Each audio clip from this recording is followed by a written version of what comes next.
शेख अब्दुल कादिर जिलानी ने सिर्रुल असरार में, हज़रत इमाम बुरहानुद्दीन हलबी ने सीरतुल हलबिया में, इमाम शहाबुद्दीन खफाजी ने नसीमुर रियाज में, हज़रत इमाम मुल्ला अली कारी ने मिरका शरह मिशकात में, इमाम अल महदी अल फासी ने मतालिउल मसर्रात में, हज़रत इमाम दयार बिकरी ने तारिकुल खमीस में, हज़रत अब्दुल गनी नाबलसी ने अल हदीकतुन नदिया शरह तरीक़े मोहम्मदिया, हज़रत इमाम ज़रकानी ने शरह ज़रकानी ने, इमाम अब्दुर्रहमान इब्न जौज़ी ने अपनी किताब मिलादुन नबी, हज़रत इमाम मुइनुद्दीन काशफी वाइस इन्होंने अपनी किताब मारिजुन नबुव्वत में, शाह अब्दुल हक मुहद्दिस दहलवी ने मदारिजुन नबुव्वत में, शाह वलीउल्लाह साहब मुहद्दिस दहलवी ने अल तफ़ीमातुल इलाहिया में, इमाम इस्माइल नबहानी ने हुज्जतुल्लाहि अलल आलमीन में, और ख़ुद मौलवी इस्माइल दहलवी साहब ने, मौलवी इस्माइल दहलवी को तो दोनों ही मानते, देवबंदी भी मानते और गैर मुक़ल्लिदीन अहले हदीस भी मानते। उन्होंने अपने रिसाला यकरोज़ा में लिखा और मौलवी अशरफ अली थानवी ने इस हदीस को नशरुत्तीब में लिखा। कितने हवाले बयान किया? 22 है भाई, 2 कहाँ छोड़ दिया आपने? 22 हवाले। इमाम अब्दुर्रहमान इब्न जौज़ी अपनी किताब मिलादुन नबी सफ़ा 22 पर कहते हैं, हदीस नकल करते हुए कि अव्वलु मा खलक़ल्लाहु नूरी व मिन नूरी खलक़ जमीउल कायनात।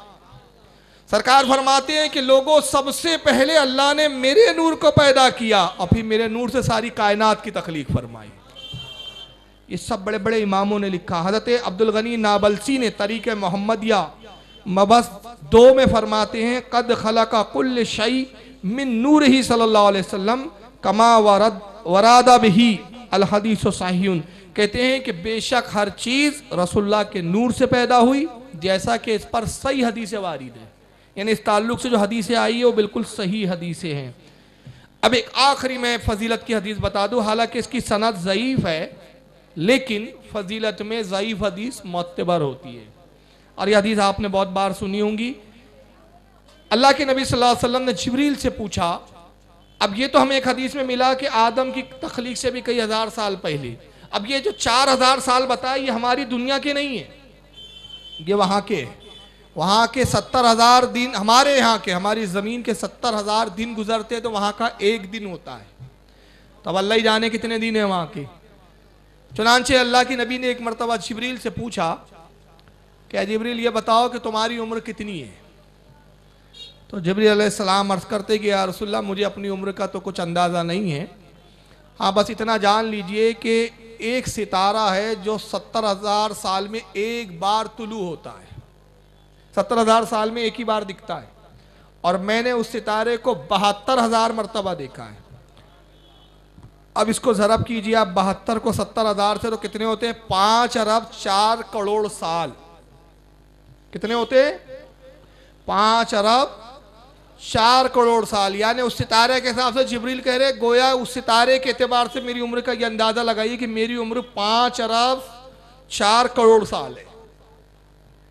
तो अल्लाह के नबी ने फरमाया, जिब्रील अगर उस सितारे को देखो तो पहचानोगे? तो अर्ज़ के या रसूलल्लाह, जिसे 72,000 मरतबा देखा उसे क्यों ना जानूंगा? तो अल्लाह के नबी ने अपने इमामा शरीफ को उठाया, कहा जिब्रील अब देखो मेरी तरफ, और जब अपनी हकीकत का एक परतव जाहिर किया, पेशानी में नूरे मुस्तफ़ा जगमगाया, कहा जिब्रील वो सितारा मैं था जिसे तू देखता था, और 70,000 में एक बार इसलिए देखता था कि 70,000 साल तक मेरा एक सजदा हुआ करता था। जब मैं सजदे से सर उठाता तो वो मेरा तुलू होना होता, और जब मैं सजदे में सर रखता तो मेरा गुरूब होना होता। अब एक जमात तो यहाँ ये बात करने चली है, बात आ गई तो मैं अर्ज़ कर दूँ। कहा कि साहब तहज़ुरुन नास से किताब लिखी गई, लिखने वाले मौलाना कासिम नानातवी देवबंदियों के आलिम हैं। आज तक वो किताब जिसका वज़न अगर आप तराजू पे रखे तो 25 ग्राम भी नहीं है, यानी आधी छटाक की किताब, और बवाल इतना किया है कि आज तक कौमें लड़ रही है उस किताब को लेकर। 25 ग्राम की किताब में वो लिखते हैं कि अल्लाह के नबी सल्लल्लाहु अलैहि वसल्लम या कोई भी नबी हो, अगर वो अपनी उम्मत में ग्रेट होता है, ज़्यादा अफजल होता है, तो इल्म से होता है, अमल से नहीं। बाज़ औकात उम्मती अमल में नबी के बराबर हो जाते हैं, बल्कि बसा औकात बढ़ भी जाते हैं, माज़अल्लाह। इस पर वो दलीलें क्या देते हैं? देखिए कितनी बचकानी दलील देते हैं। कहा कि देखिए अमल में नबी से बढ़ा जा सकता है, इल्म में नहीं बढ़ सकते। इल्म में इसलिए नहीं बढ़ते कि उन पर वही आती है, और अमल में बढ़ना आसान है। कहा कैसे? देखो, कहा कि साहब अल्लाह के नबी सल्लल्लाहु अलैहि वसल्लम ने 40 साल की उम्र में ऐलान नबुव्वत किया, ऐलान नबुव्वत के 7वें साल में आप पे आपको महराज हुई, यानी 47 साल की उम्र जब आपकी हुई तब आपको महराज हुई और नमाज आप पर फर्ज हुई। अब 23 साल आपकी नबुव्वत का दौर है, 23 में से 7 निकाल दीजिए, कितने साल हुए? कितने हुए? 16। यानी नबी पाक सल्लल्लाहु अलैहि वसल्लम ने 16 साल नमाज पढ़ी। मगर हम में से एक शख्स 20 साल की उम्र से नमाज पढ़ना शुरू करे और 80 साल तक पढ़े तो 60 साल उसने नमाज पढ़ी, तो नबी ने तो 16 पढ़ी, इसने 60 पढ़ी, तो अमल में नबी से बढ़ा कि नहीं बढ़ा? ये बिल्कुल पैमाने लेके बैठे हैं, कैलकुलेटर लेके बैठते हैं और फटाक से कैलकुलेशन लगाते हैं। मगर ये जाहिलों को पता नहीं कि नबी से अमल में बढ़ना बच्चों का खेल नहीं, नामुमकिन है। कोई उम्मती दावा कर ही नहीं सकता, और जो दावा करे वो मुसलमान नहीं हो सकता। मैं सिर्फ बता दूं, चलो एक मिसाल दे रहा हूं, सही हदीस सुना देता हूं। ये हदीस तो ज़ईफ है, इसको ये लोग ठुकरा देंगे कहेंगे कि ज़ईफ हदीस है। हालांकि हदीस ने हमें बता दिया कि नबी के सजदे कितने, एक सजदा 70,000 साल का है। तो तुम अभी नबी के एक सजदे का मुकाबला नहीं कर सकते, तो पूरी जिंदगी की इबादत का क्या मुकाबला करूंगा? लेकिन यहां ये कह देंगे ज़ईफ हदीस है, हम नहीं मानते। चलो सही हदीस में तुम्हें सुना दूं ताकि तुम अपने घर अच्छी तरह से पहुंच जाओ। मुस्लिम शरीफ में हदीस मौजूद है, अबू दाऊद में भी है, इमाम तहावी ने मानिउल आसार में भी लिखा, और सब ने कहा इसकी सनद सही है। वो हदीस क्या है? हज़रत आयशा उम्मुल मोमिनीन कहती हैं। लेकिन वो हदीस सुनाने से पहले मैं एक मसला आपसे पूछ लूं, साहिब निसाब पर कुर्बानी फर्ज है, एक आदमी पर कितनी कुर्बानी फर्ज है? नहीं पता? अरे बॉम्बे वाले बड़े अहले इल्म होते हैं, इतना क्यों डर रहे हैं? बिंदास बोलिए, गलत होगा तो मैं बोलूंगा गलत है, और क्या होगा इससे ज्यादा। एक है ना भाई, मिसाल के तौर पे हजरत मौलाना साहब पर कुर्बानी है, तो एक बकरा ज़बा करना या बड़े जानवर में 7 हिस्से, तो इनका एक हिस्सा। ऐसा हो सकता है कि ये एक हिस्से में कहे मेरा पूरा खानदान, एक बकरा लाए कहे कि नहीं नहीं तुम सब मत लाना, एक बकरे में सब अपन निपटा लेंगे बारी बारी सबके नाम। शरीयत ने कानून बनाया कि बड़े जानवर में 7 से ज्यादा नहीं, 8 हो जाए तो किसी की कुर्बानी नहीं, 6 हो जाए तो चल जाएगा, लेकिन 8 नहीं हो सकते, और एक में छोटे जानवर में 1 से 2 नहीं हो सकते। क्यों? हमारे लिए हमारे अमल के एतबार से एक ही जानवर किफालत करता। मगर आइए नबी की अब जरा अजमत को देखें। उम्मुल मोमिन हजरत आयशा फरमाती है कि नबी ने फरमाया कि एक दुम्बा ले आओ। आपने एक दुम्बा ज़बा किया, और उसके बाद फरमाया एक और दुम्बा लाया जाए, दूसरा दुम्बा लाया गया, और अल्लाह के नबी कहते हैं कि मुझसे सरकार ने फरमाया अय आयशा छुरी को जरा तेज कर लो। फरमाती है मैंने पत्थर पे छुरी को घिस के तेज किया, अल्लाह के नबी ने उस दुम्बे को जमीन पे रखा, फिर छुरी चलाई, उसको ज़बा किया, और अपने हाथों को बुलंद करके दुआ फरमाते रब्बे कायनात, ये दुम्बा जो मैंने ज़ुबा किया ये मेरी पूरी उम्मत की तरफ से है, मेरी उस उम्मत की तरफ से जो कयामत तक आएंगी और कुर्बानी ना कर सकेंगी। एक दुम्बा और पूरी उम्मत कयामत तक की। तो बताइए नबी का एक अमल पूरी उम्मत के लिए काफी हुआ कि नहीं हुआ? तुम्हारा एक बकरा तुम्हारे लिए काफी नहीं, तो तुम नबी से अमल में कहां से बढ़ सकते हो? तुम नबी से अमल में भी नहीं बढ़ सकते। तो ये जाहिल आदमी है, एक घटिया सोच है कि जो कहे कि साहब कैलकुलेशन लगाया, साहब 16 साल कर लिया तो ये, और 18 साल कर लिया तो ये, अब 30 साल नबी ने पढ़ाई और 16 साल पढ़ाया। मैं कहता हूँ जहालत की बातें छोड़ो। अरे नबी का हर सजदा मकबूल नहीं, नबी जो करे वो इबादत है। सरकार को अल्लाह ने ये नहीं कहा कि महबूब नमाज यूं पढ़ो, कई हदीस में नहीं आता, बल्कि सरकार ने क्या फरमाया, सल्लू कमा रायतूनी युसल्ली, नमाज ऐसी पढ़ो जैसे मुझे पढ़ता हुआ देखो। मैं सजदे में जाऊं तो तुम भी जाओ, अगर मैं 2 सजदे कर रहा हूं तो तुम पर 2 फर्ज हो जाए, अगर मैं 3 करूं तो 3 हो जाए। मेरा अमल ही इबादत है, नबी का हर अमल इबादत है, नबी का हर अमल सुन्नत है। अगर आप जैसा खाएं वो सुन्नत बन जाए, जैसा पिए वो सुन्नत बन जाए, तो नबी का हर अमल इबादत है, तेरा हर अमल इबादत नहीं, और तेरे अमल की कोई गारंटी नहीं कि मुंह पे ना मारी जाए। मगर नबी का हर अमल मकबूल है, तो नबी से अमल में भी बराबरी नहीं हो सकती। तो बहरहाल ये हदीस हमें बता रही है कि नबी के नूर की तख्लीक सबसे पहले हुई। ये नबी पाक सल्लल्लाहु अलैहि वसल्लम की विलादत का पहला मरहला है, और जिब्रील अलैहिस्सलाम ने उस नूर को 72,000 मरतबा देखा। यानी जिब्रील से पहले भी ये नूर था, आदम से भी पहले ये नूर मौजूद था। इस हदीस को इमाम बुरहानुद्दीन हलवी रहमतुल्लाह अलैह ने सीरतुल हलबिया जिल्द नंबर 1 सफ़ा 30 पर लिखा। और इसी हदीस को, ये जिब्रील वाली हदीस जो मैंने पढ़ी, तफसीर रूहुल बयान में हज़रत अल्लामा इस्माइल हक्की ने लक़द जाअकुम रसूल की तफसीर में बयान किया, और इसी हदीस को मौलवी अशरफ अली थानवी साहब ने अपनी किताब नशरुत्तीब सफ़ा नंबर 17 पर भी बयान किया है। तो ये हदीस ने हमें वाज़े कर दिया कि बेशक नबी का नूर सबसे पहले तख्लीक किया गया। लेकिन आज कुछ हदीस के दावेदार जो अपने आप को अहले हदीस कहते हैं, मगर उनकी जहालत का यह आलम है कि इन मौजूदा सरी हदीसों को इनकार करते हैं इनका, और माज़अल्लाह नबी के नूर को इनकार करके नबी को जो नूर मानते हैं उन्हें काफिर कहते हैं। आइए यहाँ से मैं कुछ क्लिपें दिखा रहा हूँ। चुनांचे सबसे पहले एक क्लिप देखें जो जनाब महराज रब्बानी साहब की, जो गैर मुकल्लिदों के मौलवी साहब है, वो क्या कहते हैं ज़रा पहले उनकी बात सुने, फिर उस पर हम तफसीरा करेंगे। सुनिए उन्हें। हम अहलुस्सुन्ना वल जमाअह, हम अहलुस्सुन्ना वल जमाअह जो हकीकत में किताब और सुन्नत के अलमबरदार हैं, और अगर कोई माई का लाल अल्लाह ने उसे एक तौफीक दी है तो इसे चैलेंज करना चाहे कर सकता है किसी भी अदालत में। हम ये दावे के साथ कहते हैं कि अल्लाह और उसके रसूल के फरमान में कहीं ये बात नहीं मिलती है कि अल्लाह के रसूल सल्लल्लाहु अलैहि वसल्लम नूर से पैदा किए गए हैं। अल्लाह के रसूल सल्लल्लाहु अलैहि वसल्लम आदम के बेटे हैं, आदम के बेटे हैं, और तमाम अंबिया आदम के बेटे हैं, तमाम रसूल आदम के बेटे हैं। और आदम को कुरान कहता है कि मैंने मिट्टी से बनाया। किससे बनाया है? ये हो नहीं सकता कि बाप किसी और नुत्फे का हो और बेटा किसी, हाँ, हमारे नबी मिट्टी से बनाए गए हैं। हमारे रसूल सल्लल्लाहु अलैहि वसल्लम बशर हैं, इंसान हैं, इंसान हैं। हमारे नबी सल्लल्लाहु अलैहि वसल्लम अशरफुल मखलूकात में बनाए गए।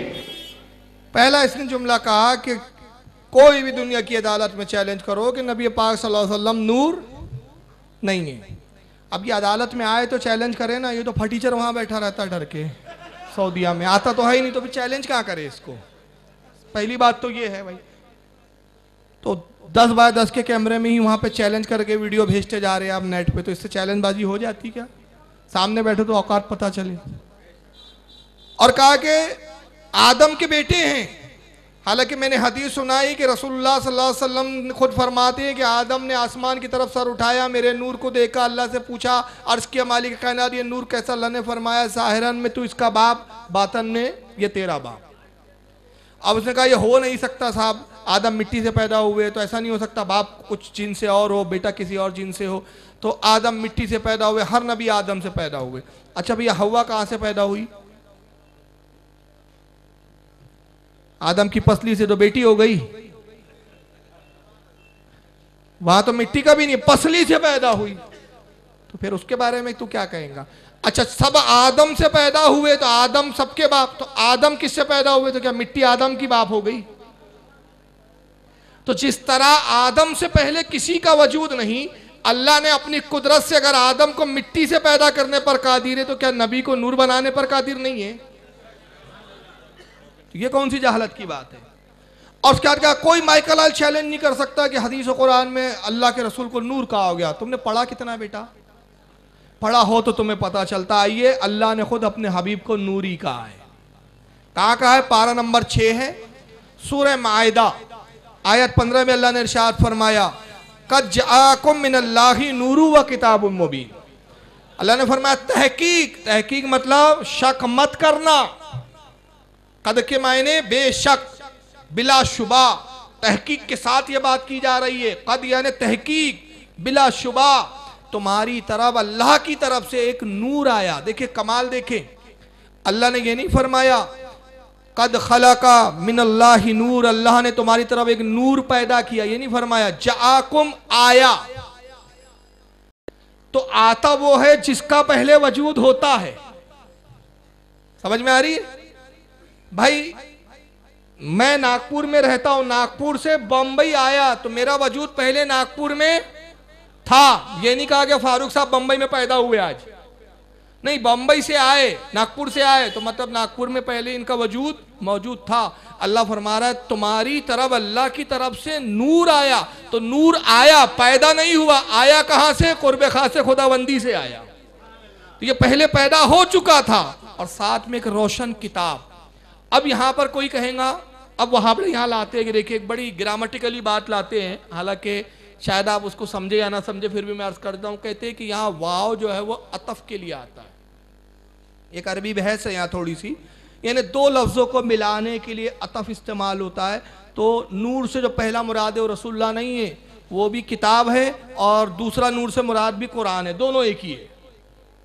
ये अजीब बात है कि आज तक वाव जो है जुदा करने के लिए भी आता था, लेकिन यहाँ पर वो अतफ बोल के दोनों को एक ही कर दिया। हालांकि कुरान वाह के साथ दो चीज़ों को जुदा कर रहा है। तुम्हारी तरफ नूर आया और रोशन किताब, और लफ्ज़ बता रहा है कि ये पहले किसी और नूर की बात हो रही है, रोशन किताब किसी और चीज़ की बात हो रही है। तो हम कहते हैं कि वो जाहिल आदमी है जो अपनी अक्ल के घोड़े दौड़ाता है और कुरान को अपनी मर्जी से समझना चाहता है। इसके बारे में अल्लाह के रसूल की सरी हदीस है, सरकार ने फरमाया जिसने कुरान में अपनी मर्जी को दखल दिया, कुरान में अपनी राय चलाई, उसने अपना ठिकाना जहन्नम में बना लिया। तो हम कुरान में अपनी राय नहीं चलाते, हम क्या करते हैं, कुरान के हुक्म पे अमल करते हैं कि कुरान कहता है कि कुरान के मामलात में अपनी खोपड़ी मत दौड़ाओ, अपनी राय से बात मत करो, बल्कि क्या करो, फसअलू अहले ज़िक्र इन कुंतुम ला तालमून, अगर तुम्हें इल्म ना हो तो इल्म वालों की तरफ रुजू करो, इल्म वालों से पूछो। और वो इल्म वालों को कौन सिखा रहा है? अल्लाह के नबी ने बताया है। वो सहाबा है जिनको अल्लाह के नबी ने बताया, सहाबा ने ताबई को बताया, ताबई ने तबे ताबई को बताया, तबे ताबई को अइम्मा ने बताया, अइम्मा को तबे ताबई ने अइम्मा को बताया, और अइम्मा ने वो तफासिरों में लिख दिया।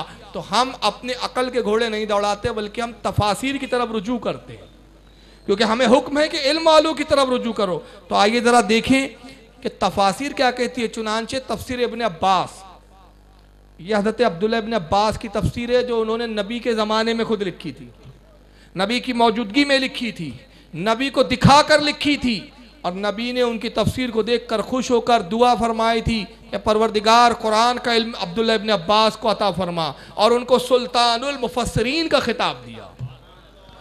तो अब्दुल्लाह इब्न अब्बास जो हुजूर के चचाजाद भाई है, वो अपनी किताब जिसका नाम है तनवीरुल मुखबास मिन तफसीर इब्न अब्बास, सफ़ा नंबर 199 पे कहते हैं कद जाअकुम मिनल्लाहि नूरुन, यानी मुहम्मदन सल्लल्लाहु अलैहि वसल्लम। कहती कि कुरान ने जो कहा तहकीक तुम्हारी तरफ एक नूर आया और एक रोशन किताब, तो कहते हैं नूर से मुराद या रसूलुल्लाह सल्लल्लाहु अलैहि वसल्लम की ज़ात है। यहाँ सरकार को नूर कहा है रब तबारक व तआला ने। इमाम अली बिन मोहम्मद खाजिन तफसीर खाजिन जिल्द 1 सफ़ा 477 पे कहते हैं कद जाअकुम मिनल्लाहि नूरुन, यानी मुहम्मदन सल्लल्लाहु अलैहि वसल्लम इन्नमा सम्महुल्लाहु नूरा लिअन्नहु यहतदी बिही कमा युहतदा बिन नूर फी ज़लाम। फरमाते हैं कि कद जाअकुम मिनल्लाहि नूर, अल्लाह ने फरमाया तहकीक तुम्हारी तरफ अल्लाह की तरफ से एक नूर आया, इससे मुराद रसूलुल्लाह सल्लल्लाहु अलैहि वसल्लम है, मोहम्मद सल्लल्लाहु अलैहि वसल्लम है। और अल्लाह ने आपका नाम इन्नमा सम्माहु, इसलिए अल्लाह ने आपका नाम इन्नमा सम्मल्लाहु नूरा, इसीलिए अल्लाह ने आपका नाम नूर रखा है, आपको नूर फरमाया। और क्यों फरमाया? फरमाया ले अन्नहु युहतदी बिही, इसलिए कि आपसे हिदायत हासिल की जाती है, कमा युहतदी बिन नूर फी ज़लाम, जैसे अंधेरों में नूर से रोशनी हासिल की जाती है। हज़रत इमाम अबू सईद अब्दुल्लाह बिन उमर बैज़ावी तफसीर बैज़ावी जिल्द नंबर 1 सफ़ा 418 पर कहते हैं कीला युरीदो बिन नूरी मुहम्मदन सल्लल्लाहु अलैहि वसल्लम, फरमाते मुफस्सिरीन का इस पर कौल ये है कि कद जाअकुम मिनल्लाहि नूर से मुराद ये रसूलुल्लाह की ज़ात है। बहरहाल मैं अगर हवाले दूँ तो बहुत ज़्यादा वक्त होगा, एक इबारत पढ़ूँ, सिर्फ मैं किताबों के नाम बता देता हूँ कि इन मुफस्सिरीन ने रसूलुल्लाह के नूर होने को तस्लीम किया और इस आयत से फरमाया कि इससे मुराद रसूल की ज़ात है, जिसमें इमाम जलालुद्दीन सुयूती है तफसीर जलाल है सफ़ा 111 पे उन्होंने नकल किया। इमाम हज़रत अब्दुल्लाह बिन महमूद नसफ़ी तफसीर मदारिक जिल्द 1 सफ़ा 276 पे उन्होंने इस बात को नकल किया। इमाम अब्दुल्लाह बिन मोहम्मद बिन अहमद कुर्तबी अल जामिउल अहकामिल कुरान जिल्द 6 सफ़ा 118 पे उन्होंने हज़रत इमाम ज़ुजाज से नकल किया। हज़रत अल्लामा इस्माइल हक्की ने तफसीर रुहुल बयान में, और गैर मुक़ल्लिदीन के मौलवी अल्लामा शौकानी ने फ़तहुल क़दीर में, देवबंदियों के मौलाना अब्दुल माजिद दरियाबादी साहब ने अपने तर्जुमा कुरान और तफसीर सफ़ा 244 पर, अहले हदीस के मौलवी वहीदुज़्ज़मा साहब ने अपनी तफसीर कुरान में सफ़ा 133 पर, और देवबंदियों के एक मौलवी महमूदुल हसन साहब ने जो थानवी साहब के उस्ताद हैं, उन्होंने भी अपने तर्जुमा कुरान और तफसीर में ये साफ फरमाया कि कद जाअकुम मिनल्लाहि नूर से जो मुराद है वो रसूलुल्लाह की ज़ात है। तो कुरान में अल्लाह ने अपने नबी को नूर फरमाया, मगर इनका अकीदा बहुत ही अजीब है कि कहते कौन सी आयत में, अब तुमने नहीं पढ़ा तो उससे ये थोड़ी साबित होता कि अब कुरान में नहीं है माज़अल्लाह। अब उसके बाद एक फतवा लगाते, जरा इनका फतवा इन्हीं की ज़बानी सुन लीजिए। यही कहा था क्रिश्चियनों ने, नसरानियों ने, और यही कहा था यहूदियों ने कि उज़ैर इब्नुल्लाह, उज़ैर अल्लाह का हिस्सा है, बेटा है। नसरानियों ने कहा ईसा इब्नुल्लाह, ईसा जो है अल्लाह के बेटे हैं। और आज उन्हीं के नक्शे कदम पर चलने वाले, नबी की उम्मत में रहने वाले, कलमा पढ़ने वाले कुछ मुसलमान ये कहते हैं कि अल्लाह के रसूल नूर है, अल्लाह के नूर से काट के बनाए गए हैं। अस्तगफिरुल्लाह। ये रुए ज़मीन का सबसे बड़ा झूठा और कज़्ज़ाब है। उसने दो इल्ज़ाम लगाए, कहा कि यही कहा ईसाइयों ने ईसा अलैहिस्सलाम को ये इब्नुल्लाह है, अल्लाह के बेटे। आप रसूलुल्लाह को अल्लाह का बेटा कहते हैं? नहीं कहते। जो कहे वो हमारे नज़दीक काफिर है, मुशरिक है। कहता यही कहा ईसाइयों ने, यही कहा यहूदियों ने उज़ैर अल्लाह का बेटा। और उसके बाद कहता यही कह रहे हैं आज के मुसलमान कि अल्लाह के नबी अल्लाह का नूर है, अल्लाह के नूर से काट के बनाए गए हैं। किस किताब में हमारे लिखा है कि अल्लाह के नूर का टुकड़ा है और अल्लाह के काट के नूर से बने? किसी किताब में नहीं। हमारे उलमा ने साफ लिखा, आला हजरत फाजिल बरेलवी से लेकर हजरत इमाम जरकानी तक और हजरत इमाम कस्तलानी तक और उससे पहले और उलमा तक सबने लिखा कि जो नबी को अल्लाह के नूर का टुकड़ा माने वो काफिर, वो मुसलमान नहीं है। हम अल्लाह के नूर का टुकड़ा नहीं मानते, हमें कहते हैं अल्लाह ने अपने दस्ते कुदरत से, अपनी कुदरत कामला से नबी के नूर को पैदा किया। ये अजीब बात है, फरिश्ते नूर से पैदा हुए, कुरान कहता है ये मान लेते हैं। तो क्या ये फरिश्तों को अल्लाह का टुकड़ा मानते हैं क्या? तो कहते नहीं, अल्लाह का टुकड़ा फरिश्ते भी नहीं है। अरे तो अल्लाह के बंदे जब वहां फरिश्ते नहीं है तो फिर नबी को क्यों नहीं पैदा कर सकता वो बगैर किसी टुकड़े से? यहाँ कौन सी मौत आ गई? फरिश्तों को नूर मानना ईमान है और नबी को मान लिया तो कौन सी मौत आ गई? तेरे अकीदे की धज्जियां उड़ जाती है। तो ये सबसे पहले तो झूठ लगा बांधा उसने, अल्लाह का टुकड़ा है। और यही झूठ इनके पूरे मोल्ला कहते हुए आते हैं। चुनांचे ये इसको सुन लीजिए, तौसीफ उर रहमान वो भी यही झूठ बोल रहा है, इसको भी सुन लें।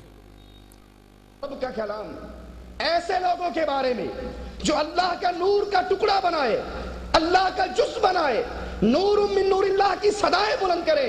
अल्लाह खुलकर कहता है इस इंसान ने अल्लाह का जुज़ बनाया, ऐसा बंदा खुला काफिर है। अच्छा, ये अल्लाह ने कहा कोई हवाला नहीं है, ये खुद खुदा है, जैसे जो बोल दे ये हुक्म बन जाए। अल्लाह ने कहा कोई आयत में आया कि अल्लाह ने कहा लोगो जो मोहम्मद को मेरा टुकड़ा बनाए, हिस्सा बनाए वो काफिर है? कुरान में कोई है ही नहीं। लेकिन हम ये कहते हैं कि अकायद की किताब में मौजूद है, अकीदा मौजूद है कि हम नबी को अल्लाह का टुकड़ा नहीं मानते और जो माने वो काफिर है। हमने खुदा के रसूल को टुकड़ा नहीं माना, बल्कि उसकी मिसाल मैं समझाने के लिए अवाम के एतबार से कह रहा हूँ कि नौज़ बिल्लाह मिन ज़ालिक हम रसूल को टुकड़ा नहीं मानते। अब कैसे मानते हैं उसकी तफसीर तो मैं आगे करूँगा। तालिबुर रहमान, मौलवी तालिबुर रहमान को भी सुन लीजिए, ये भी झूठ बोल रहा है, पूरी जमात झूठों की है इनकी। सुन लीजिए, ये भी टुकड़ा ही बता रहा है।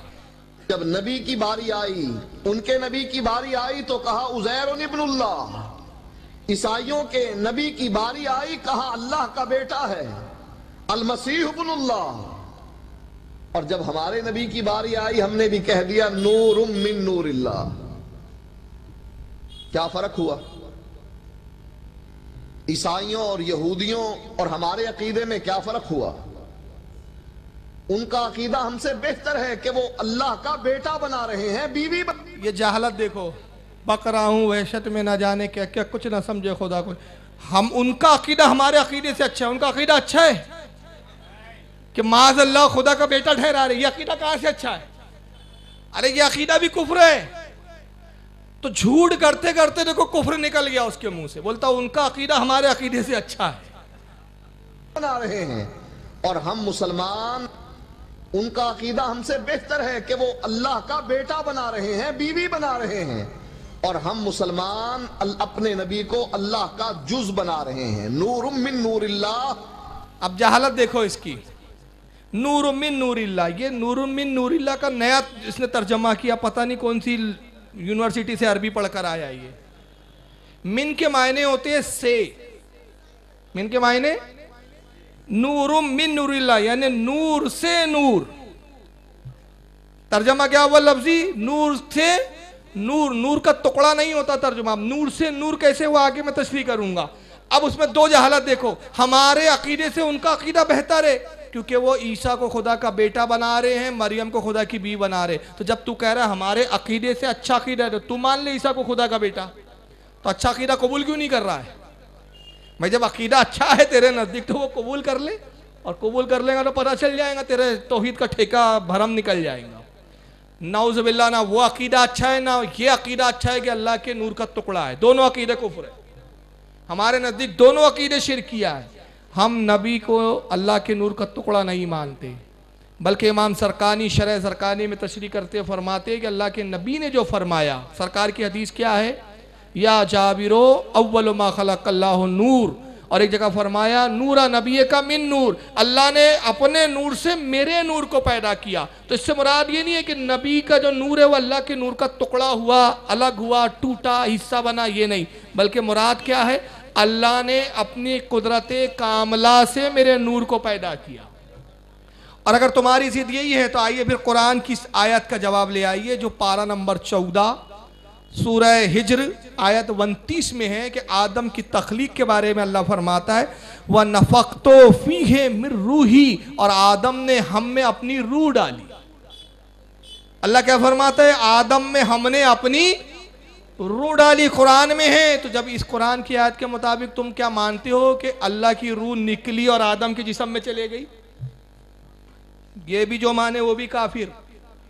और कुरान के लफ्ज बिल्कुल यही है, व नफ़क़्तु फ़ीही मिर रूही, और हमने आदम में अपनी रूह डाली। अल्लाह कह रहा है हमने अपनी रूह डाली। तो मुफस्सिरीन ने कहा अल्लाह की रूह नहीं है, अल्लाह ना रूह है ना जिस्म है, अल्लाह रूह होने से भी पाक, जिस्म होने से भी पाक। ना वो रूह है ना जिस्म है ना मादा है, वो जिस्म जिस्मानियात से पाक। तो मुराद क्या, मुराद साफ यही कि अल्लाह ने अपनी कुदरत से आदम में रूह डाली। तो जब ये लफ्ज आते हैं तो इससे मुराद क्या होती है, जैसे एक मैं मिसाल दे दूं, हदीस में अल्लाह के नबी, ये मोहब्बत के लिए आता है, यानी अपनी खास तवज्जो से आदम में रूह डाली, हमने अपनी खास तवज्जो से नबी के नूर को पैदा किया। जहाँ तवज्जो की बात होती है वहाँ इजाफत अपनी तरफ होती है। उसकी मिसाल ले लूँ, नबी फरमाते साफ सरी हदीस और सही हदीस जिस पर कोई चिरा नहीं है, सही हदीस में सरकार कहते हुसैन व मिन्नी व अना मिनल हुसैन, हुसैन मुझसे है और मैं हुसैन से हूं। तो नबी हुसैन से कैसे, अरे भाई हुसैन से नबी से हुसैन होंगे, भाई बेटे हैं ना, शहजादे हैं, नवासे हैं, मगर हुसैन से रसूल पैदा हुए क्या? रसूल थे तो हुसैन हुए, रसूल ना होते तो फातिमा ना होती, खातून जन्नत ना होती तो हुसैन ना होते, और अगर हुसैन होते तो हुसैन से तो रसूल पैदा नहीं। मगर हुसूल तो ये कह रहे मैं हुसैन से, हुसैन मुझसे, तो हुसैन से नबी कैसे? तो मतलब ये हुआ, ये नहीं हुआ कि माज़अल्लाह हुसैन से नबी पैदा हुए, मतलब ये हुआ कि मोहब्बत के तकाजे के एतबार से, कुर्बत बताने के लिए आप कह रहे कि हुसैन और मैं गोया एक जिस्म, एक जान, एक रूह है। जिसने हुसैन को सताया उसने मुझे सताया, जिसने हुसैन के खिलाफ गया वो मेरे खिलाफ गया। ये मोहब्बत का इज़हार। तो वहाँ अल्लाह के नबी ने कहा कि रब ने अपने नूर से पैदा किया। तो मुराद ये कि अपनी कुदरत कामला से, अपनी मोहब्बत के साथ, तवज्जो ख़ास के साथ मेरे नूर की तख्लीक की, ये मुराद है। और इसकी एक मिसाल दे दें, मिसाल ये है कि नबी सल्लल्लाहु अलैहि वसल्लम अल्लाह के नूर का टुकड़ा नहीं है। उसकी मिसाल ऐसे ले ले कि एक चिराग ले, आप अपने दुनिया की मिसाल देख सकते हैं। चिराग में जो शोला जल रहा है, रोशनी है, वो भी नूर है या नहीं है? नूर है ना, नूर यानी रोशनी। चिराग में, या मोमबत्ती ले ले, मोमबत्ती में जो शोला जल रहा है, जो शोला लपक रहा है, रोशन है, वो नूर है।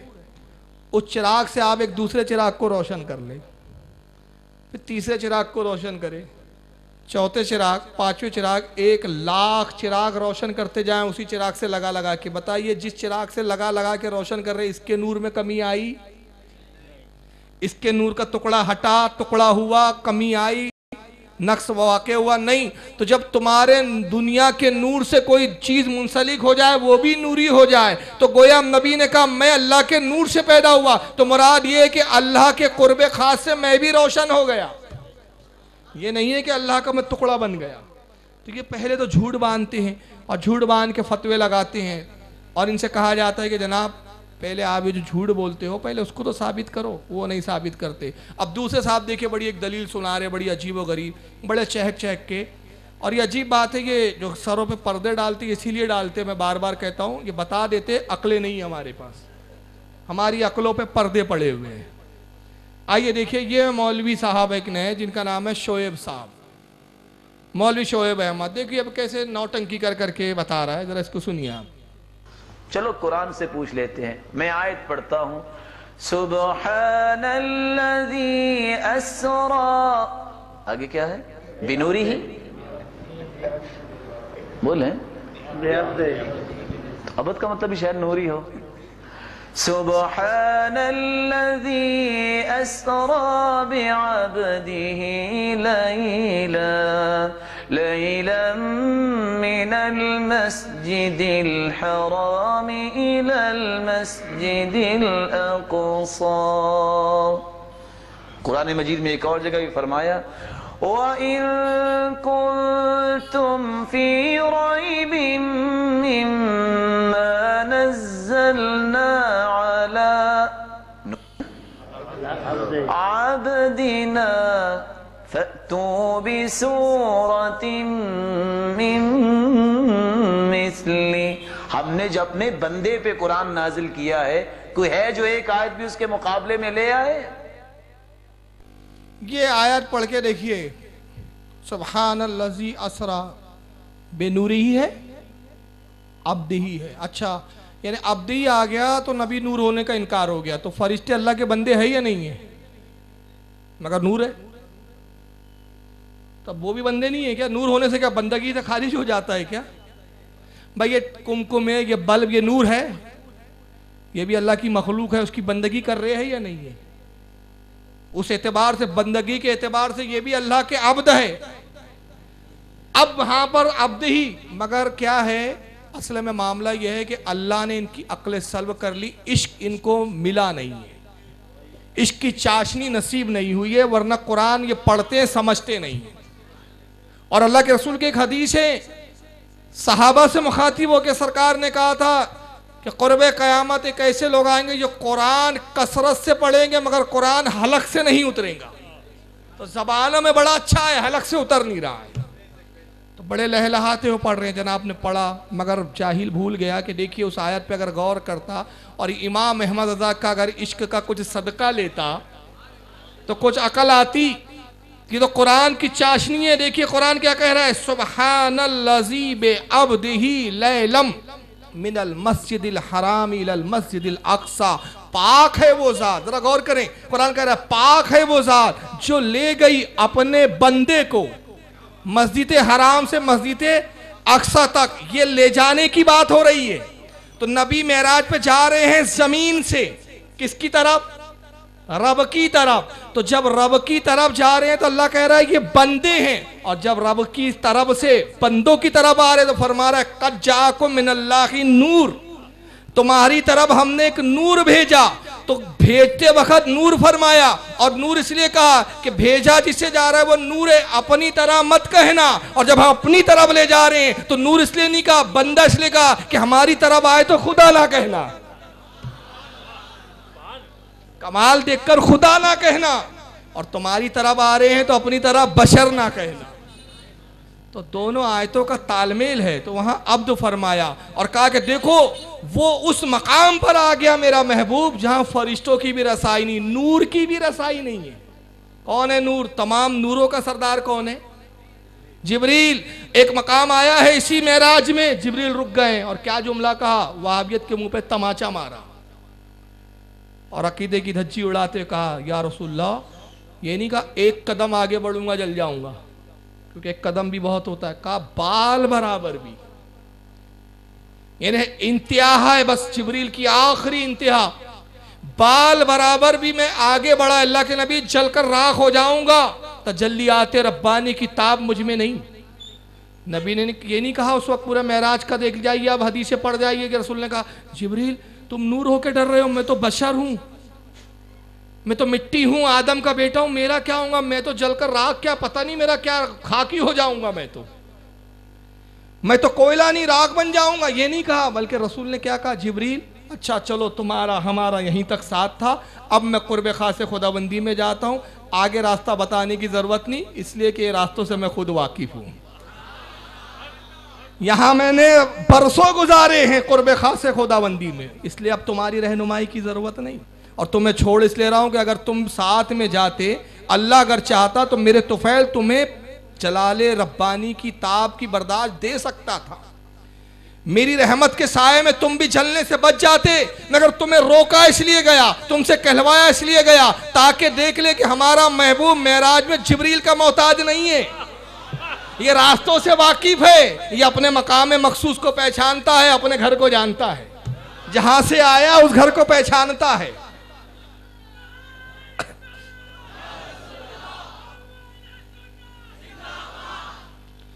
तो कहा जिब्रील अब तुम तो रुको, कोई हाजत हो तो बयान कर दो, कोई हाजत हो तो मैं रब से अर्ज करूं। तो जिब्रील ने कहा या रसूलल्लाह मैं तो अल्लाह से डायरेक्ट ही मांगता हूं, आपके वसीले की मुझे ज़रूरत नहीं है। तो जिब्रील भी डायरेक्ट वाले नहीं थे, उन्होंने क्या कहा या रसूलल्लाह आपके सदक़े में तो अल्लाह ने फरिश्तों का सरदार बना दिया है, मेरे लिए यही काफ़ी है। हाँ एक तमन्ना है सरकार, वो मेरी तरफ से अपने रब से अर्ज़ कर दे। कहा जिब्रील कहो क्या तमन्ना है। कहा या रसूलल्लाह तमन्ना यह है कि जिस तरह आपको अपनी उम्मत की फ़िक्र है, मुझे भी आपकी उम्मत की फ़िक्र होती है, तो मैं ये तमन्ना करता हूँ कि जब आपकी उम्मत पुल सिरात से गुजरे तो अल्लाह मुझे हुक्म दे कि मैं पुल सिरात पे अपने पर को बिछा दूँ और उम्मत मुस्तफ़ा परों पे से गुजर जाए। तो आला हज़रत ने कह दिया अहले सिरात रूह है अमी को खबर करें, जाती है उम्मत मोहम्मदी फर्श पर करे, फर्श पर करे।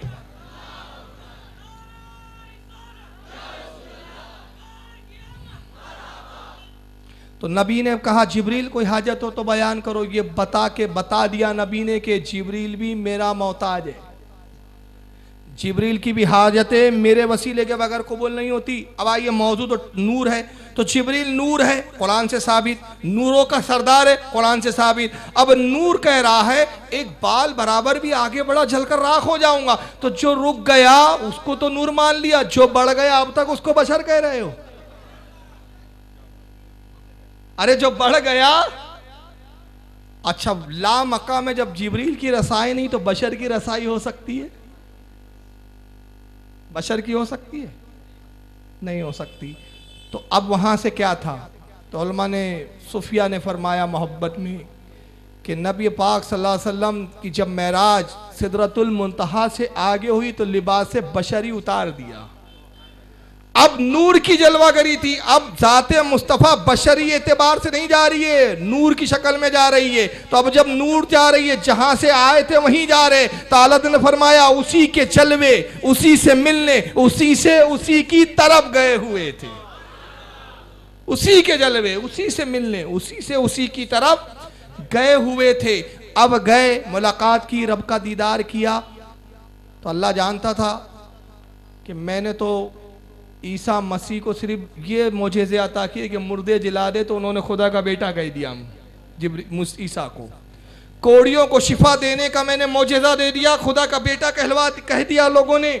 तो मेरा महबूब तो वो अजीम मकाम पे फायज हुआ कि अब वो मेरा दीदार करके आ रहा है, लिबास बशरी उतार कर अब आया है मुलाकात के लिए। अब जाएगा फिर लिबास बशरी ज़ेबे तन करेगा और दुनिया में फिर बशर बनकर आएगा। तो कहीं इसे भी खुदा ना कह दिया जाए, खुदा का हिस्सा ना कह दिया जाए, खुदा का जुज ना कह दिया जाए, खुदा का बेटा ना कह दिया जाए। तो पहले ही फरमा दिया सुब्हानल्लज़ी असरा बि अब्दिही, पाक है वो ज़ात जो अपने बंदे को ले गया।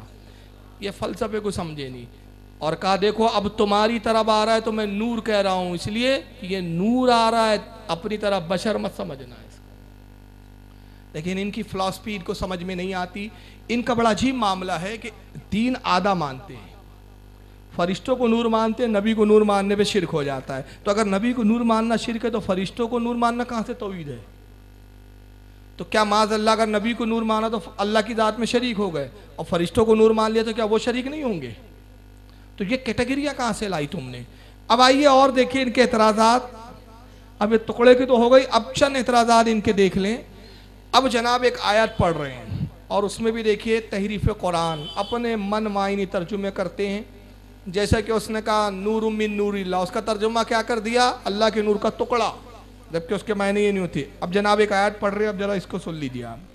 ऐ नबी कह दीजिए, अल्लाह कहलवाता है, नबी ऐलान करते हैं, कुल इन्नमा अना बशरुम मिस्लुकुम, मैं तुम जैसा इंसान हूँ, तुम जैसा बशर हूँ, जैसे तुम हो वैसा मैं हूँ, तुम भी इंसान हो मैं भी इंसान हूँ। डिफरेंस क्या है, फर्क क्या है, यूहा इलैया अन्नमा इलाहुकुम इलाहु वाहिद, मुझ पे वही होती है कि सच्चा मुश्किल कुशा कितने हैं, एक। ये तर्जुमा कहाँ से आया कि सच्चा मुश्किल कुशा एक है? ये कौन सी आयत का तर्जुमा कर लिया उन्होंने? मुझ पर वही होती है कि मेरा अल्लाह मेरा मुश्किल कुशा। अभी ये कौन सी आयत का तर्जुमा है? उस आयत में साफ उसका तर्जुमा ये होता है कि मुझ पर वही की गई कि मेरा परवरदिगार मेरा माबूद एक ही है। मुश्किल कुशा तर्जुमा कर रहा है, ताकि ये बताना मकसूद है कि साहब दूसरों को जो आप मुश्किल कुशा मानते हो, हज़रत अली को, रसूलुल्लाह को, ये सब शिर्क की बातें हैं।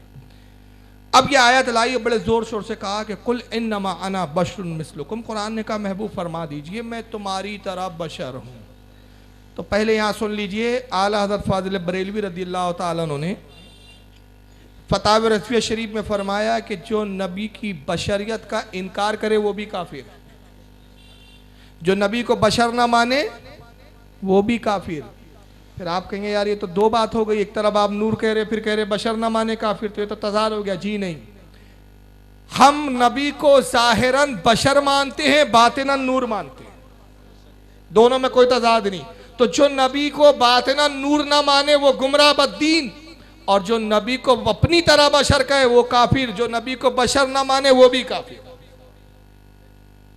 हम बशर मानते हैं लेकिन अपनी तरह नहीं मानते। और अल्लाह रब्बुल इज़्ज़त ने अपने हबीब को बशर इसलिए बनाया कि बशर को तालीम देनी थी, इंसानों को तालीम देनी थी। इन बशरों में ताब ना थी कि नूर मुस्तफ़ा क्या दीदार कर सके। इसके ताल्लुक से मैं एक वाक़या सुना देता हूँ बुज़ुर्ग का। बहुत मशहूर बुज़ुर्ग गुजरे जिनका नाम है हज़रत बायज़ीद बुस्तामी रहमतुल्लाह ताला अलैह। उन्होंने 70 साल इबादत की। 70 साल की इबादत के बाद अर्ज़ करते खाली के कायनात 70 साल से मैं तेरी बेलौस इबादत कर रहा हूँ, मौला एक इनाम चाहता हूँ।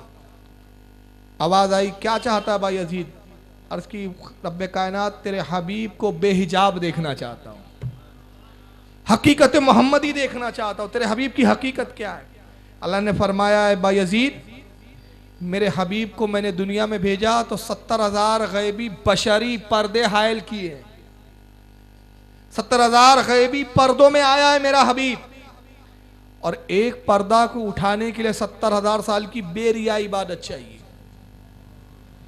हज़रत बायज़ीद रोने लगे, अर्ज़ किया खाली के कायनात अव्वल तो मेरी ज़िंदगी इतनी नहीं 70,000 साल, और अगर तू अपने फजल से अता भी कर दे तो 70,000 साल बेरिया इबादत कौन करे जिसमें रिया इतनी सी भी शामिल ना हो।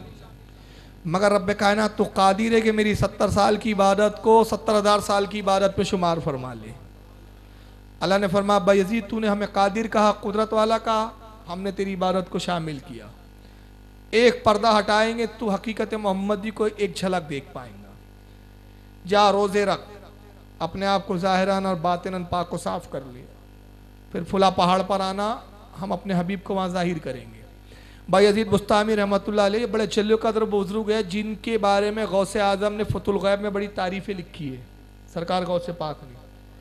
और उनकी तारीफ़ में एक जगह फरमाया फतुल गैब में कि बायज़ीद ने रब तबारक व तआला का दीदार किया। अल्लाह ने फरमाया बायज़ीद नफ्स को निकाल कर फेंक दे, ये गौस पाक ने फरमाया है फतुल गैब में। तो बायज़ीद फरमाते मैंने नफ्स को ऐसे अपने आप से निकाल कर फेंका जैसे सांप कुचली निकाल कर फेंक देता है, चमड़ी निकाल के फेंकता है। यानी गौस पाक इससे ये बता रहे कि बायज़ीद एक ऐसे बुजुर्ग थे बायज़ीद बुस्तामी रहमतुल्लाह जिनमें नफ्स था ही नहीं।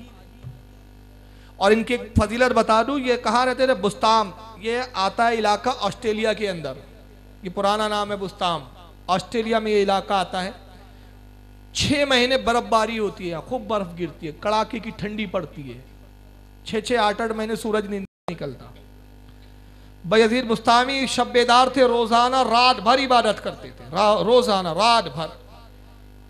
एक दिन जब थोड़ा सा आराम करने के लिए नींद लगी, सोए और उठे तो देखा तो एहतलाम हो गया था, नापाकी की हालत। आपने अब गुस्ल के लिए तैयारी शुरू की, बर्फ को लाया, बर्फ होती थी वहाँ, उसको तोड़ा और पानी रखा कि इसको गर्म करो और गुस्ल करो। कड़ाके की ठंडी पड़ रही है तो नफ्स ने कहा, नफ्स में ख्वाहिश पैदा हुई कि भाई अजीज आज की रात सो जा, रोज तो इबादत करता है, फजर से पहले उठ जाना, गुस्ल कर लेना, आज अगर नफल ही तो पढ़ना है, अगर आज रात नफल ना पढ़ी तो कौन सा गुनाह हो जाएगा, भाई फर्ज तो नहीं है, नफल पढ़ना है। ये नफ्स ने कहा। तो दूसरे ही लम्हे अपने नफ्स को मुखातिब कहते हैं मरदूद मुझे वर्गलाता है, इबादत से रोकता है, अभी तुझे सजा देता हूं। अब सजा क्या दी है नफ्स को मालूम है आपको? उतनी रात में गुस्ल किया ठंडे पानी से, गर्म पानी से नहीं, उतना ही पिघलाया कि ठंडक बाकी रहे। और उसके बाद 40 साल का अरसा ऐसा गुजरा कि कपड़े सूखने नहीं देते, जब भी कपड़े सूखते पानी में गीला करते और पहन लेते और बदन थरथराता था। और कहते हैं नफ्स देखा एक रात सोने की बात करने का मजा। यह है बायजीद बुस्तामी। यहां तक कि एक मरतबा एक बस्ती में जाते, कसाब की दुकान पे पहुंचे, गोश्त बेच रहा है कसाब का कि एक बड़ा सा गोश्त का मुझे टुकड़ा चाहिए। कसाब ने देखा, बड़ा ताज्जुब किया, साहब कभी जिंदगी में नहीं आया साहब, आज कैसे दुकान पर आ गए गोश्त लेने। उसने एक बड़ा सा गोश्त का लोथड़ा दे दिया, आपने पैसे निकाले, पैसे दे दिया, गोश्त लेके जाने लगे। अपने गुलाम नौकर से कहता है कसाब जरा पीछा कर इनका, देख जरा एक गोश्त का क्या करते हैं, इसलिए कि आज तक बायजीद बुस्तामी मेरी दुकान पर कभी आए ही नहीं। आखिर बात क्या है कि इतना बड़ा गोश्त का टुकड़ा ले जा रहे हैं, जरा पता कर। गुलाम पहुंचा, छुप कर जा रहा, पीछा करते हुए बायजीद लोगों की निगाहों से छुपते छुपाते गोश्त को छुपाकर एक जंगल में पहुंचे, एक पत्थर पे गोश्त को रख दिया और उसको घूरे जा रहे हैं। बहुत देर तक घूरते रहे और उसके बाद गोश्त के उस टुकड़े से मुखातिब होके कहा, ऐ नफ्स 40 साल हो गए ना तुझे मैंने इस गोश्त से रोका है, आज तू कहता है कि गोश्त खाएंगा, देख तेरी सजा यह है कि मैं तुझे दिखाऊंगा लेकिन खाने नहीं दूंगा, ये तेरी सजा है, देख और तड़प।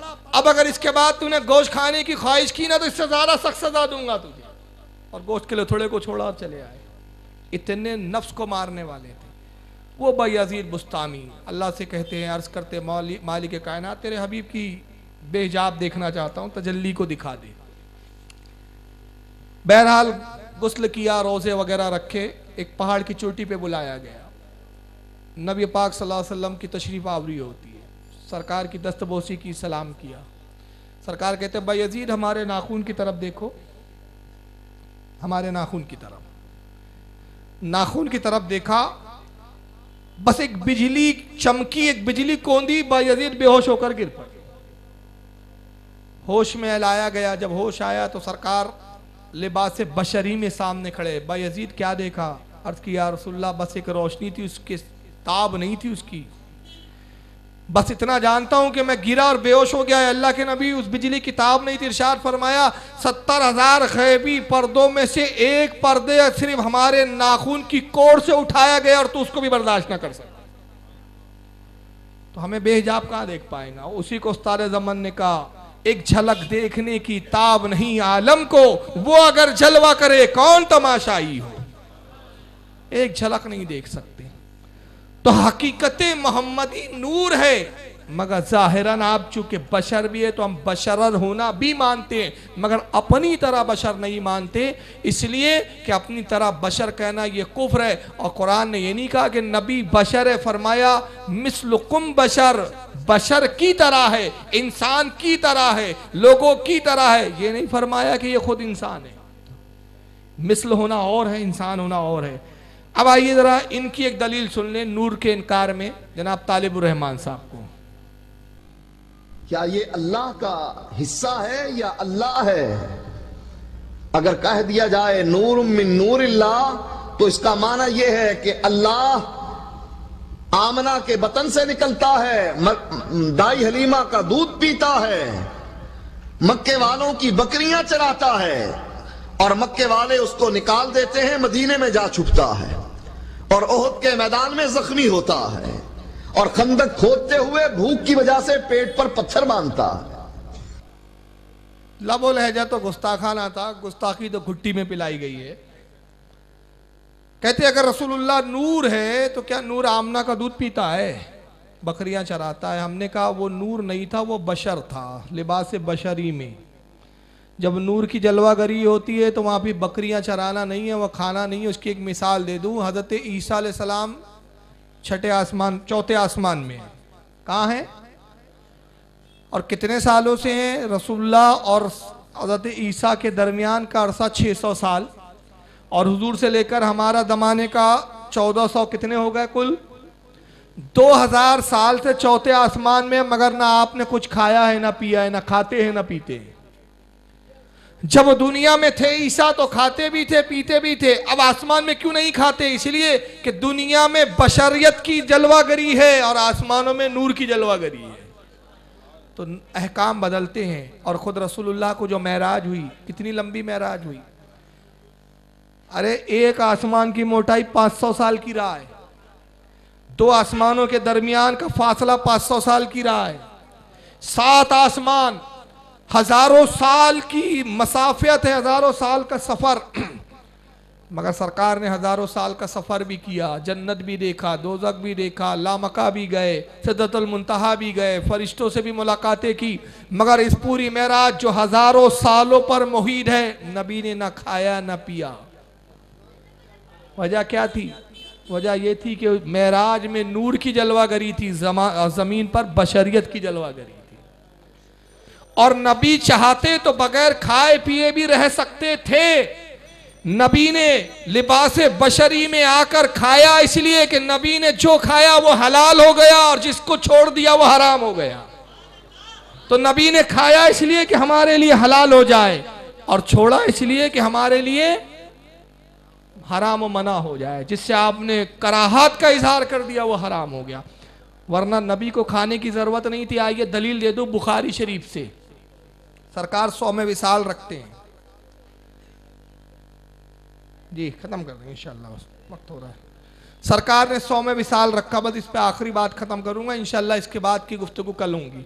सरकार 100 में विसाल क्या होता है पता है आपको? कई कई दिन बगैर खाए पिए रोजा रखते हैं। सहरी में भी खाया नहीं जाता, इफ्तार में भी खाया नहीं जाता। एक खजूर है, सहरी के वक्त रसूलुल्लाह उस खजूर को 3 दफा चाटते हैं, खाते नहीं है, चाटते हैं और उसको ताक में एक प्याले में रख देते हैं। इफ्तार का वक्त होता है, सरकार उस खजूर को लेते 3 दफा चाटते हैं, इफ्तार हो गया। खजूर खाते नहीं है कई कई महीने, 1-2 दिन नहीं, कई कई महीने। और साहबा इकराम कहते हैं कसम वादउ ला शरीकी, नबी कई कई महीने भूखे प्यासे रोजे से होते, मगर ना कमजोरी नजर आती, ना नकाहत नजर आती, ना कामों में कोई तब्दीली नजर आती। तो बाद साहबा ने कहा या रसूलल्लाह आप 100 में विसाल रखते, हम भी रखेंगे। यह हदीस बुखारी की जिल्द नंबर 3 में है, किताबुल हुदूद, हवाला भी नोट कर लें, हदीस नंबर 6459। और यही हदीस मुस्लिम में है, किताबुस सियाम, जिल्द 2 सफ़ा 774, हदीस नंबर 1103। यही हदीस तिरमिजी में भी है, इब्न माजा में भी है, मुवत्ता इमाम मालिक में भी है, मुस्नद अहमद में भी है। मैंने सफ़े नंबर छोड़ दिए, सिर्फ किताबों के नाम बता दिए। 2 मोतबर किताबों की हदीस नंबर बता दी, बुखारी की हदीस नंबर 6459 और मुस्लिम की 1103 हदीस। सरकार को जब 100 में विसाल रखते साहबा ने देखा तो साहबा अर्ज़ करते या रसूलल्लाह हम चाहते कि इस सुन्नत में आपकी पैरवी करें, हम भी 100 में विसाल रखेंगे। अल्लाह के नबी ने मुस्कुरा दिया, फरमाया कि मेरे साहबियों तुम इस किताब नहीं रखते। कहा या रसूलल्लाह इजाज़त दें, आप तो कई कई महीने 100 में विसाल रखते, कई कई महीने भूखे रहते, हमें इजाज़त दें कि हम कुछ दिन तक रखें और फिर छोड़ दे रोज़ा। फरमाया तुम्हारी ज़िद है तो रख लो, क्योंकि नबी बताना चाहते थे देख लो मेरे सहाबा मेरी तरह नहीं हो सकते तो तुम क्या हो। अब सहाबा ने रखा 1 दिन 2 दिन, तीसरे दिन क्या हुआ? सरकार मस्जिद में तशरीफ लाए, जमात में जमाती कम। इरशाद फरमाया क्या बात है, जमाती कम है? अर्ज किया या रसूलल्लाह भूख के मारे इतने निढाल हो गए, बिस्तरों पे पड़ लेटे हुए, उठना नहीं हो रहा। जोहर का वक्त आया, फजर में जमाती कम थे। अब जोहर में सरकार मस्जिद नबवी की तरफ निकले, एक साहब रास्ते में गिरे हुए, दूसरे साहब पंखा झल रहे हैं। फरमाया क्या हुआ? उसके या रसूलल्लाह 100 में विसाल रखा था, मस्जिद की तरफ आ रहे थे, गश खा के गिर गए। फरमाया उठाओ कांधे पे मस्जिद में लाओ। आगे बढ़े, दूसरे साहब गिरे पड़े हैं। आगे अंदर मस्जिद में तशरीफ लाए तो कुछ लोग खंभों से टेक लगा के ऊँग रहे हैं, कमजोरी और नकाहत का ये आलम। फरमाया जिन जिन ने 100 में विसाल रखा है सबको बुलाओ, सबको जमा किया। फरमाया सब अपने रोजे तोड़ो और उसके बाद हदीस के अल्फाज अब सुनिए जो इमाम बुखारी ने, इमाम मुस्लिम ने के सरकार ने कहा, अय्युकुम मिसली, तुम में मुझ जैसा कौन है? तो मेरी बराबरी करते हो। अय्युकुम मिसली इन्नी अभी तो युतइमनी रब्बी व यस्कीनी, मुझे मेरा रब खिलाता है, मैं रात रब की बारगाह में गुजारता हूं, मेरा रब मुझे खिलाता है, मेरा रब मुझे पिलाता है। अय्युकुम मिसली, तुम में मुझ जैसा कौन है? किससे कह रहे हैं? साहबा से कह रहे हैं कि मेरे साहबियों तुम मुझ जैसे नहीं हो सकते, मैं तुम्हारी तरह नहीं। तो जब साहबिये रसूल नबी की तरह नहीं हो सकते, ये आज का फटीचर आयत पढ़ रहा है, कुल इन्नमा अना बशरुम मिस्लुकुम, तो ये आयत किसके लिए आई थी? काफिरों के लिए आई थी। समझ में आ गया तुम भी किस कैटेगरी में हो। दलील वो आयतों से लेते हो जो काफिरों के बारे में आती है, बुतों के बारे में आती है, मुशरिकों के बारे में आती है। सहाबा से फरमाया अय्युकुम मिसली, और कुफारों से कहा मैं तुम्हारी तरह बशर हूं, तुम्हारी तरह इंसान हूं, डरो नहीं, घबराओ नहीं, मेरे करीब तो आओ, मुझे सुनो, मुझे जानो, मुझे पहचानो। अब मुझे जान लिया, पहचान लिया कि मैं मोहम्मद रसूलुल्लाह हूं, ईमान ले आए। अब जब ईमान ला के सहाबी हो गए, अय्युकुम मिसलीम, मैं तुम्हारी तरह नहीं। तो ये कहना ये कुफारों की बोली है। हमारी बोली ये है जो आला हज़रत ने सिखाई कि फरियाद जो उम्मती करे हाल जार में, मुमकिन नहीं कि खैर बशर को खबर ना हो।